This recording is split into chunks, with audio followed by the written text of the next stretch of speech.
Assalamualaikum warahmatullahi wabarakatuh. Bagaimana kabarnya teman-teman dua Madinah? Alhamdulillah, luar biasa, selalu ceria. Allahu Akbar. Semoga teman-teman tetap semangat ya, walau kita belajar dari rumah. Insya Allah, pada kesempatan kali ini kita akan belajar tematik, yaitu tema hidup bersih dan sehat. Namun sebelum itu, mari sama-sama kita baca basmalah terlebih dahulu agar pembelajaran kita mendapatkan keberkahan dan manfaat dari yang telah kita pelajari. Kita baca bersama. Bismillahirrahmanirrahim. Oke teman-teman, tolong dibuka bukunya halaman 9, buku paket 2D. Kita akan membahas tentang hidup bersih dan sehat di lingkungan rumah. Nah, di halaman 9 ini adalah sebuah kisah nih. Ada gambar Ino sedang membaca cerita. Oke, teman-teman, kita baca sama-sama yuk. Ino sedang berada di rumah karena nyaman. Rumah Ino nyaman karena selalu dibersihkan. Di rumah, Ino senang membaca buku cerita. Ayo ikut membaca bersama Ino. Kira-kira cerita apa ya yang sedang Ino baca? Ayo kita baca sama-sama. Membersihkan rumah. Bing-bing si kambing berkunjung ke rumah Mocil si kancil. Saat itu Mocil sedang membersihkan rumah. Bing-bing berkata, "Selamat siang Mocil, apa yang sedang kamu lakukan?" Mocil menjawab, "Selamat siang, Bing-bing. Aku sedang membantu ibu menyapu." "Bing-bing," kata Bing-bing, "apakah aku mengganggu?" Mocil berkata, "Tidak, ayo masuklah." Bing-bing masuk ke rumah Mocil. Bing-bing berkata lagi, "Rumahmu bersih sekali, Mocil. Aku ingin rumahku seperti rumahmu." Lalu Mocil berkata, "Rumah harus selalu bersih, Bing-bing. Bila rumah bersih, tubuh menjadi sehat." Lalu Bing-bing menjawab, "Apakah kamu selalu membantu ibu?" Nah, di halaman 10, kata Mocil, "Tentu, aku dan keluarga selalu membersihkan rumah bersama-sama." Bing-bing berkata lagi, "Aku ingin seperti dirimu. Mulai besok aku akan membantu ibu. Aku akan membersihkan kamarku." Mocil berkata lagi, "Benar Bing-bing, bila rajin membersihkan rumah, kita akan terhindar dari kuman penyakit." Nah, sini tadi Ina ternyata sedang membaca kisah cerita Bing-bing si kambing dan Mocil si kancil yang rumahnya bersih. Nah, teman-teman, di halaman 9 dan 10 ini ada beberapa pertanyaan. Yuk kita jawab bersama-sama. Oke, setelah membaca cerita, jawablah pertanyaan berikut. Nomor 1, apa yang dilakukan Mocil saat Bing-bing datang? Nah, tadi Mocil lagi ngapain ya? Atau sedang apa ya? Iya benar, Mocil sedang membersihkan rumahnya. Nah, lalu teman-teman nanti bisa sambil menulis. Kita lanjut ya, nomor 2. Pujian apa yang dikatakan Bing-bing kepada Mocil? Apa tadi pujiannya? Wah, rumahmu bersih sekali.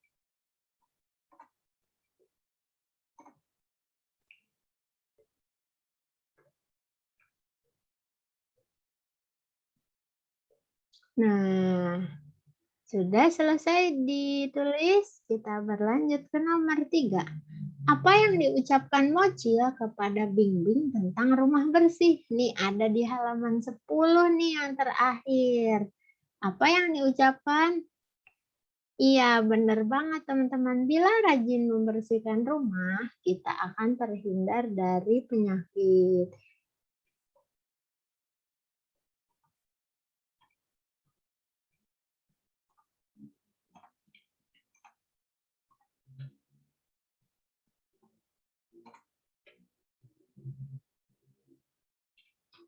Oke deh. Nah, jadi teman-teman, kita harus selalu menjaga rumah kita tetap bersih supaya kita tinggalnya nyaman.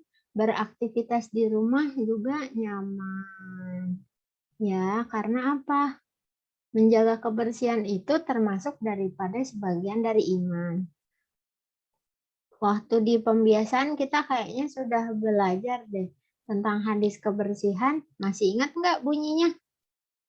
Oh iya, ada yang masih ingat nih bunyinya at-tuhuru syatrul iman. Kebersihan itu sebagian dari iman. Jadi tanda orang beriman adalah selalu menjaga kebersihan. Teman-teman di sini jangan ada yang males ya untuk jaga kebersihan karena kebersihan itu kebutuhan kita sendiri, kita pribadi. Kalau kita nggak bersih, nanti tubuh kita bakal banyak serang penyakit. Nah, teman-teman di halaman 11 ini ada kegiatan berolahraga. Berolahraganya menirukan gerakan keseimbangan. Nanti teman-teman bagian ini akan dijelaskan oleh Pak Fizat saat pelajaran olahraga.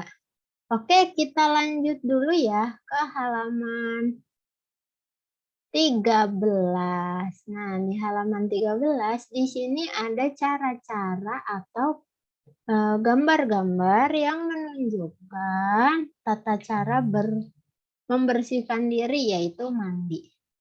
Di sini ada cerita hari menjelang petang, selesai berolahraga Ino segera pergi mandi.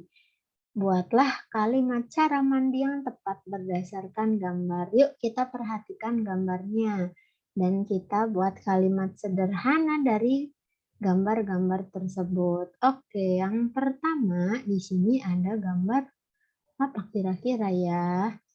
Gambar Inunya menyiramkan air ke badan. Yuk kita buat kalimat pertama.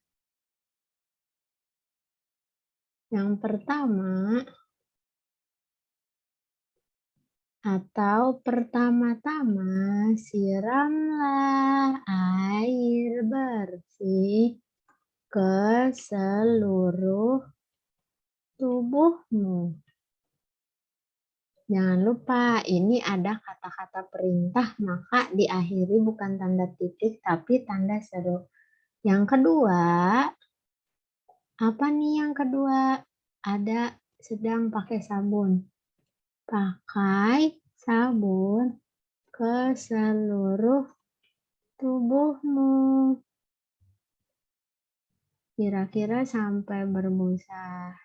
Nah, lalu yang ketiga, gosok gigi.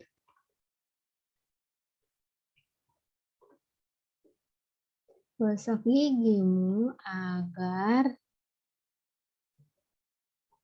bersih dan sehat. Terakhir sudah pakai sabun, sudah nyiram air, pakai sabun, gosok gigi, terakhir bilas dengan air bersih dan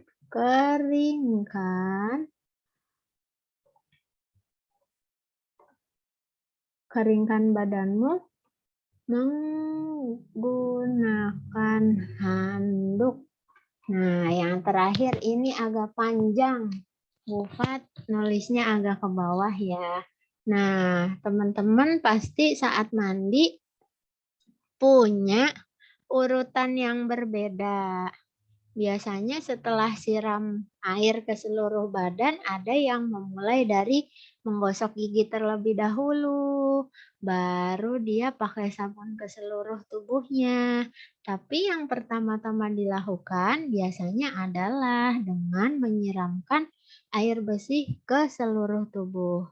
Apa sih gunanya mandi? Yang pertama, gunanya adalah untuk supaya kita bersih dari debu dan kotoran yang menempel di tubuh kita. Kalau kita habis dari luar, habis beraktivitas, kan kita pasti merasa badannya nggak enak atau kotor, maka diharuskan untuk mandi. Setelah mandi kita akan rasakan manfaatnya adalah badan kita terasa segar. Oke teman-teman, yuk kita lanjut ke halaman selanjutnya. Ini halaman 13 tadi, sekarang kita ke halaman 14. Nah, kita sudah masuk di pembelajaran ketiga, halaman 14. Kita disuruh kita akan belajar cara membersihkan bagian-bagian yang ada di rumah kita. Kita harus menjaga lingkungan agar tetap bersih. Lingkungan di rumah, di luar rumah, kita harus jaga agar kita bisa hidup di dalamnya dengan nyaman. Yuk, teman-teman, sebelum mengamati kita baca dulu wacana di atas ini. Kita harus menjaga kebersihan lingkungan. Lingkungan di dalam rumah dan di luar rumah. Usahakan lingkungan rumah bebas dari genangan air. Nyamuk demam berdarah sering bertelur pada genangan air, seperti genangan air di bak mandi atau genangan pada kaleng bekas. Nah, coba teman-teman amati ya. Ada gambar A dan ada gambar B. Menurut kalian yang enak dipandang gambar A atau gambar B nih? Iya, pasti pilihnya gambar B. Kenapa? Karena kalau gambar A ini kamar mandinya penuh dengan sampah-sampah, dilihatnya juga tidak nyaman. Karena kamar mandi ini adalah tempat yang lembab, biasanya di sini nanti kalau penuh sampah akan banyak timbul bakteri. Seperti di sini tadi nanti banyak nyamuk yang bertelur di genangan air. Nah, kita jawab yuk sama-sama, pada gambar mana kamar mandi yang dijaga kebersihannya? Sudah pasti pada gambar B. Ini jawab sesuai dengan keadaan di kamar mandi rumah kalian ya. Apakah kamar mandi di rumahmu selalu dibersihkan? Pasti sudah selalu dibersihkan. Jika iya, kapan kamar mandi tersebut dibersihkan?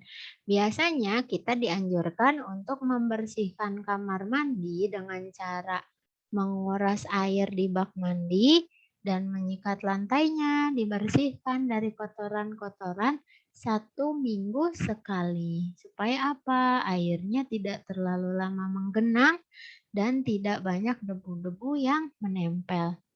Oke, kita lanjut ke halaman 15. Teman-teman tolong dengarkan ya. Ini ada bacaan tentang penyakit demam berdarah. Penyakit demam berdarah disebabkan oleh gigitan nyamuk. Nyamuk penyebabnya adalah nyamuk Aedes aegypti. Ciri-ciri nyamuk tersebut adalah tubuhnya belang putih hitam. Saat menghisap darah manusia, nyamuk Aedes aegypti menyuntikkan cairan tubuhnya. Cairan ini mengandung virus demam berdarah.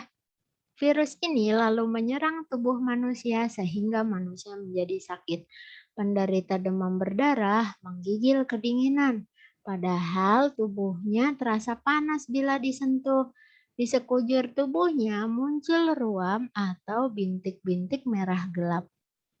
Penderita demam berdarah harus segera mendapat pertolongan.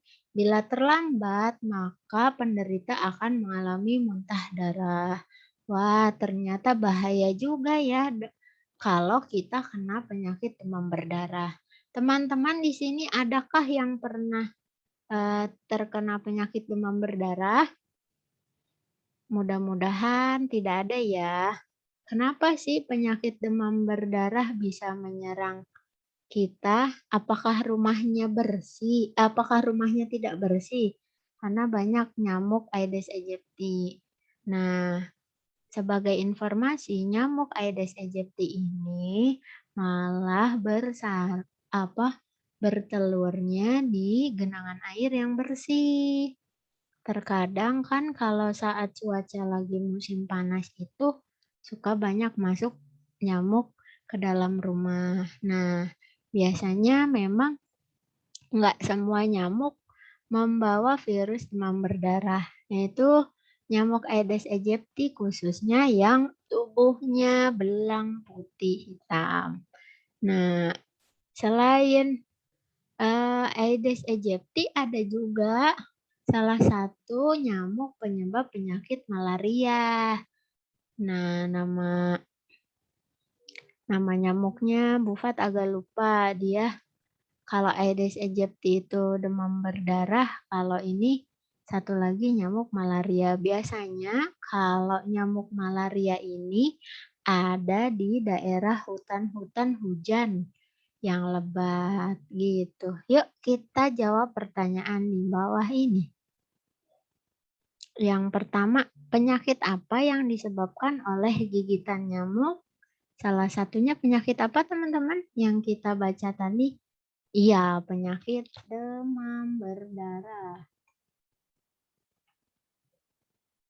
Nah, apa ciri-ciri orang yang menderita demam berdarah? Tadi di sini ciri-cirinya apa? Menggigil, kedinginan.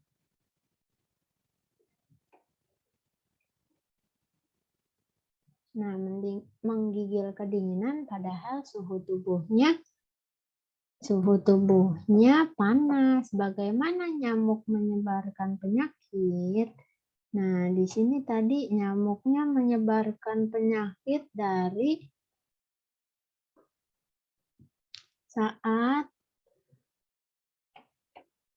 menghisap darah manusia.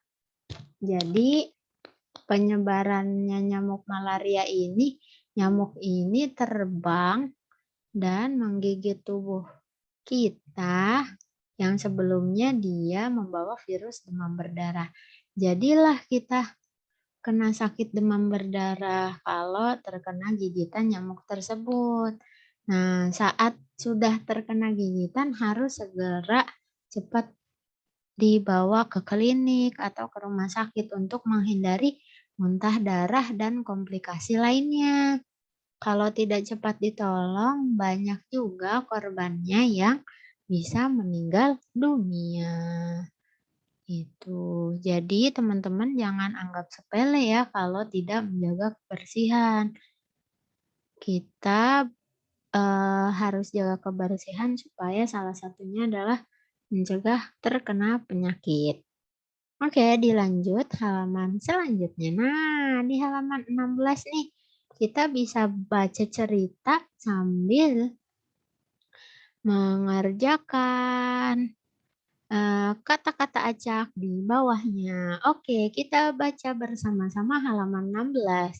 Demam berdarah dapat menyerang siapa saja seperti dodo yang terserang demam berdarah. Kita baca ceritanya. Judulnya dirawat di rumah sakit. Sudah seminggu Dodo tidak sekolah. Dodo dirawat di rumah sakit. Dodo sakit demam berdarah. Ino dan Windy menjenguk Dodo. Mereka datang ke rumah sakit.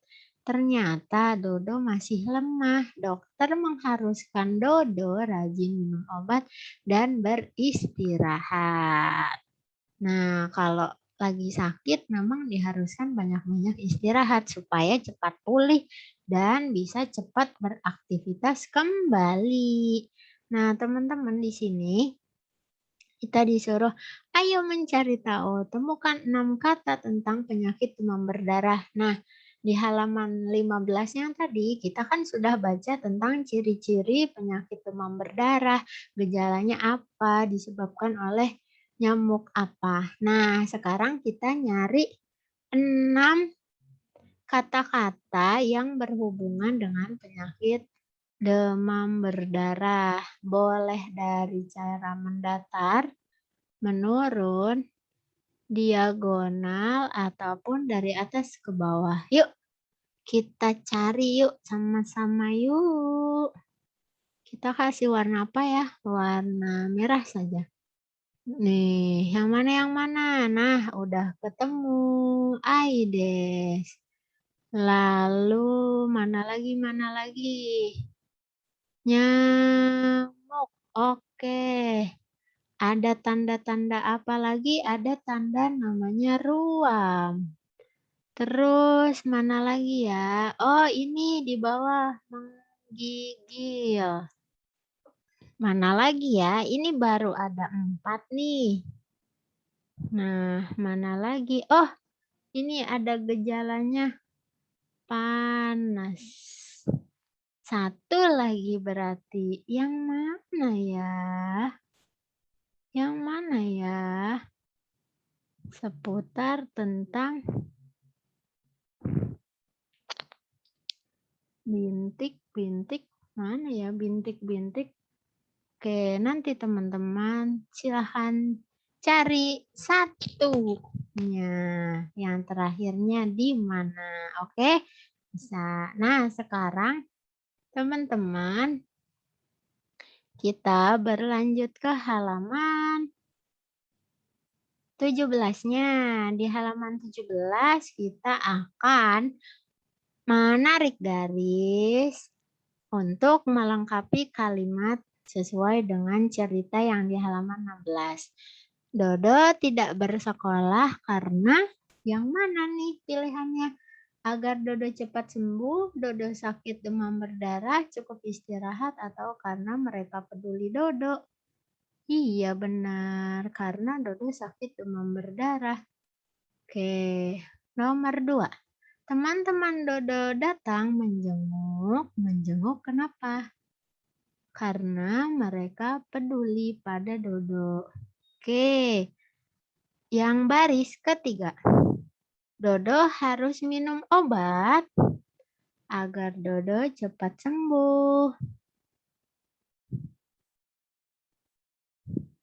Nomor 5. Pada masa penyembuhan, Dodo juga harus apa nih?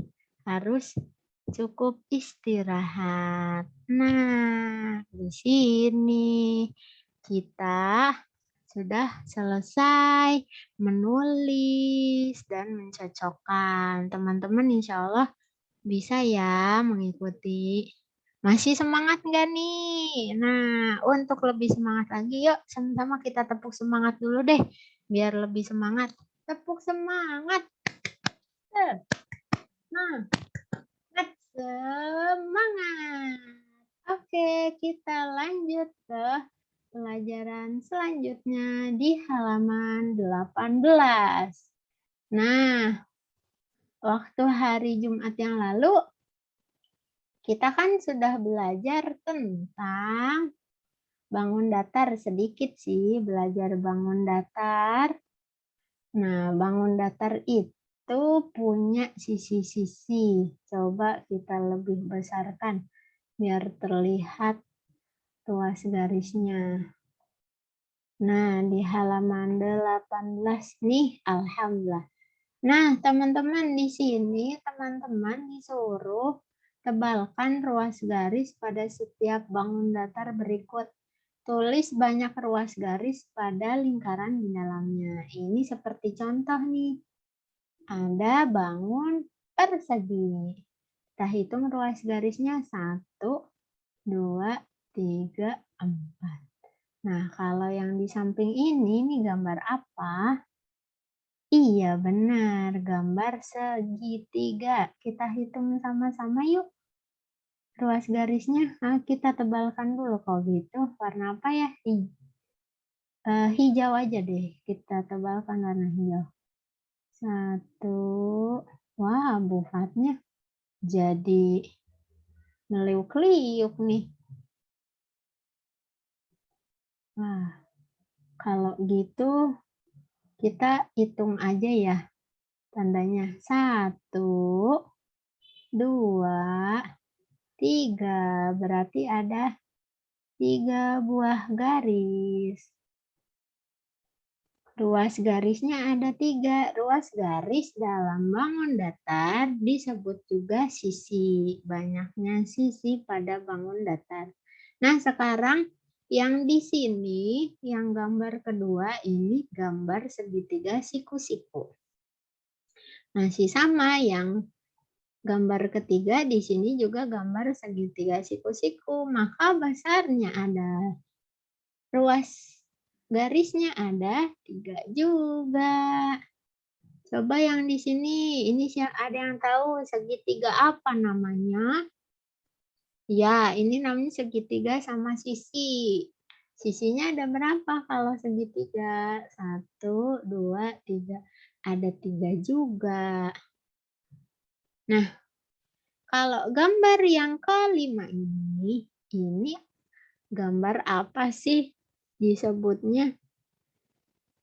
Ini bisa juga disebut sebagai gambar trapesium siku-siku. Tapi bentuknya kebalik. Kita hitung ruas garisnya yuk. 1, 2, 3, 4. Ada 4 ruas garisnya. Kalau yang di tengah ini ada berapa? Ini gambar apa namanya? Segi berapa ya? Segi itu kita hitung dari ruas garisnya. 1, 2, 3, 4, 5, 6. Ini namanya segi 6. Dan jumlah ruas garisnya ada 6. Kita tulis 6. Nah, di sini di gambar keberapa nih? Oh, gambar ke-7 ada persegi panjang, tapi dia diputar berapa derajat sehingga dia menjadi agak miring. Nah, kita hitung yuk ruas garis yang miringnya. 1, 2, 3, 4. Ada 4 juga.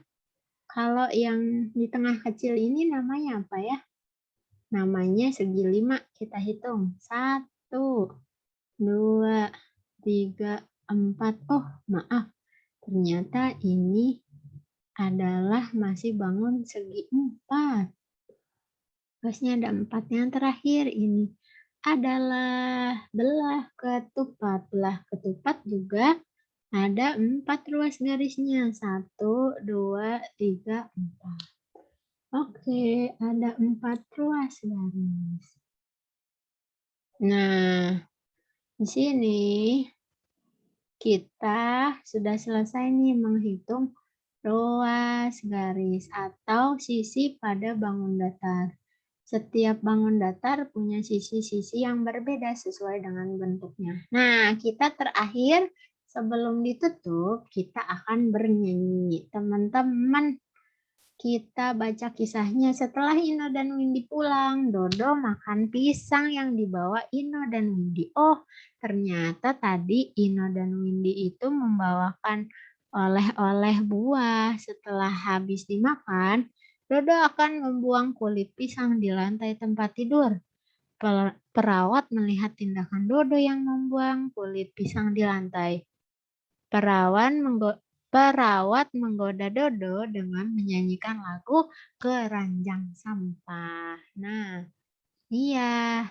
Kenapa ya? Kok tiba-tiba perawatnya malah mau nyanyi Keranjang Sampah? Ini ada sebabnya. Nih, sebabnya di sini. Kita lihat halaman 19. Di sini ada sebuah lagu yang berjudul Keranjang Sampah. Penciptanya adalah Pak Kasur. Nah, ini biramanya 2/4. Jadi kemarin 3/4 atau ketukan 3, 1, 2, 3 atau 1, 2, 3. Gitu. Kalau ini cuma 2, jadi gini dan gini. Yuk kita nyanyi sama-sama. 1, 2, 3. Jika ku makan pisang tidak dengan kulitnya, kulitku lempar keranjang, keranjang sampah namanya, keranjang sampah namanya. Itu teman-teman. Nah, jadi kalau kita makan kulit pisang, boleh tuh dibuang sembarangan, apalagi di lantai, supaya orang tidak kepleset. Kalau kita buang sampah sembarangan juga tidak enak dipandang mata. Nah, di sini ada tanda, kita harus belajar ada tanda dinamik. Dinamik apa sih dinamik? Nah, dinamik itu artinya keras dan lembutnya pengucapan lagu. Nih, kita tandain. Di lagu ini kan ada tanda garis lurus. Garis lurus ini maka bunyinya harus keras. Jadi kita nyanyinya harus lantang. Jika ku makan pisang gitu. Kalau yang garisnya bergelombang berarti dia lembut. Pisang bukan pisang. Jadi agak naik sedikit. Jika ku makan pisang tidak dengan kulitnya, kulitku lempar keranjang, keranjang sampah namanya. Gitu. Nah, teman-teman insya Allah udah bisa ya. Yang kata-kata yang dibaca keras di syair lagu ini ada 1, 2, 3, 4, 5. Ada 5 bait. Yang pertama, jika ku makan. Yang kedua, tidak denganku. Yang ketiga, kulit ku lempar. Yang keempat, keranjang sampah. Yang kelima, keranjang sampah namanya. Oke, alhamdulillah pelajaran untuk tematik kita kali ini sudah selesai. Kurang lebihnya mohon maaf. Wabillahi taufiq wal hidayah. Assalamualaikum warahmatullahi wabarakatuh.